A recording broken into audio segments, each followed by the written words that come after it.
खबर का। उत्तर प्रदेश की सियासत में दोहराए पर खड़े शिवपाल यादव ने मैनपुरी उपचुनाव में बीजेपी की बजाय अपने परिवार को तवज्जो दी है। शिवपाल यादव की बहू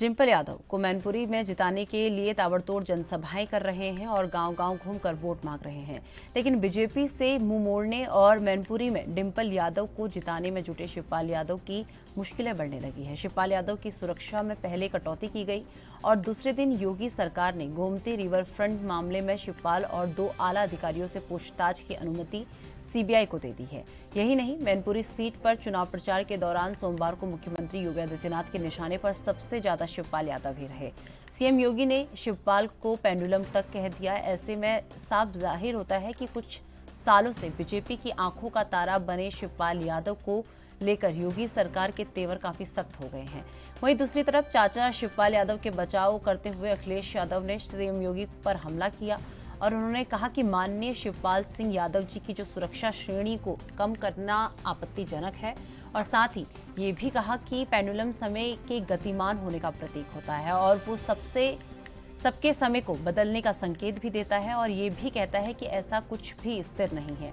जिस पर अहंकार किया जाए। और इसके साथ ही शिवपाल यादव ने भी सुरक्षा कम किए जाने पर पलटवार करते हुए कहा कि बीजेपी के लोगों से यही अपेक्षा थी, अब हमारी जीत और बढ़ गई है।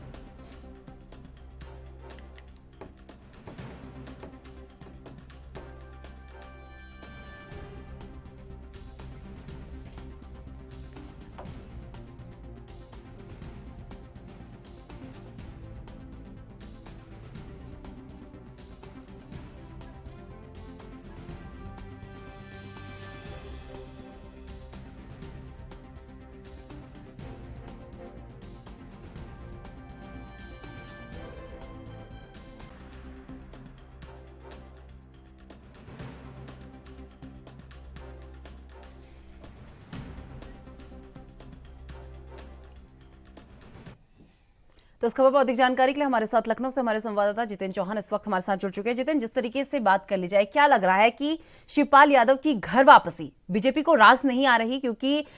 एक तरीके से अब शिवपाल यादव ने अपने परिवार को तवज्जो दी है और वहीं इसी का परिणाम कहीं ना कहीं नजर आ रहा है। सुरक्षा घटा दी गई है और सीएम ने जांच को हरी झंडी दे दी है। देखिए, बिल्कुल साफ बात आपने कही और ये बात बिल्कुल सच है कि कहीं ना कहीं शिवपाल यादव की घर वापसी उनके ऊपर भारी पड़ने लगी है। पहले उनकी Z कैटेगरी की सुरक्षा वापस ली जाती है, Y कैटेगरी की दी जाती है और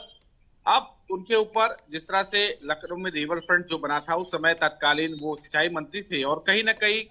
उनके समेत 2 अधिकारी हैं, उनपे कहीं ना कहीं पूछताछ सीबीआई कर सकती है और सरकार से मंजूरी मांगी थी और जिसके बाद हरी झंडी भी मिल गई है। और ये कहा जा सकता है कि घर वापसी, यानी यह कह सकते हैं कि राजनीतिक द्वेष वो कहीं ना कहीं नजर आ रहा है और साफ तौर पे कहा जा सकता है कि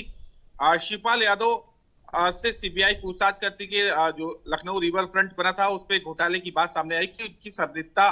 पाई जा रही है, जिसके बाद अब सीबीआई उनसे पूछताछ करेगी। और ये कहा जा सकता है कि अखिलेश यादव के पास या चाचा भतीजे की गठजोड़ के बाद कहीं ना कहीं इस तरह की जो चीजें हैं वो सामने आ रही हैं और अब नया मामला ये आ चुका है कि Y कैटेगरी सुरक्षा के बाद अब उनसे घोटाले में, जो कि रिवर फ्रंट घोटाला था, जो बड़ा घोटाला था, इसमें कई इंजीनियर से सीबीआई जांच भी हुई थी और कई हटाए भी गए थे। अब जो अधिकारी, मौजूदा अधिकारी हैं, उनसे कहीं ना कहीं कहा जा सकता है कि 2 अधिकारी उनसे पूछताछ की जाएगी, शिवपाल यादव से पूछताछ की जा सकती है। जितेंद्र, वहीं बात कर लें, परिवार को तवज्जो देना शिवपाल यादव की कितनी मुश्किलें आप बढ़ा सकता है, क्योंकि सुरक्षा भी कम हो गई है, जांच को भी हरी झंडी मिल चुकी है, तो कितनी मुश्किलें सीधी सीधी बढ़ती हुई नजर आ रही है शिवपाल यादव की? जो दूरियां थी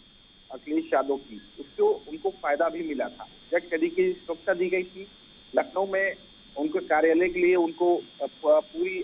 जगह दी गई थी और कहीं ना कहीं अब ये कहा जा सकता है कि शिवपाल यादव की धीरे धीरे मुश्किलें और राह जो है वो कठिन होगी और लगातार शिवपाल यादव पर गाज दिन पे दिन गिरती जा रही है। पहले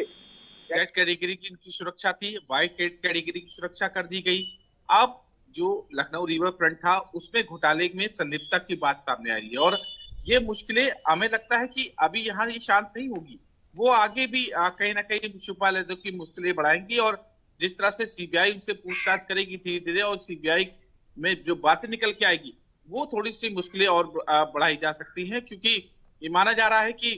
शिवपाल यादव के रिफंड मामले में और भी जो चीजें हैं उनसे कहीं ना कहीं पूछताछ की जाएगी और ये दिन पे दिन मुश्किलें बढ़ती है। लेकिन शिवपाल यादव इस समय पूरी तरह से अडिग है, क्योंकि कल उत्तर प्रदेश के मुख्यमंत्री योगी आदित्यनाथ ने मन से उनको पेंडुलम कहा था, जिसके बाद अखिलेश यादव ने उनका ट्वीट करके जवाब दिया था। और कहा जा सकता है कि शिवपाल यादव में भी उनसे सवाल ये बात के लिए किया गया तो वो साफ तौर पे बोलते नजर नहीं आए, लेकिन कई बातों को उन्होंने जवाब भी दिया। तो ये कहा जा सकता है कि जो मैनपुरी में जिस तरह की चाचा भतीजे का मिलन हुआ, उस मिलन में अब राजनीतिक चीजें सामने आने शुरू हो गई। चलिए जितेंद्र, बहुत बहुत धन्यवाद हमारे साथ जुड़ने के लिए और ये तमाम जानकारी हमारे साथ साझा करने के लिए।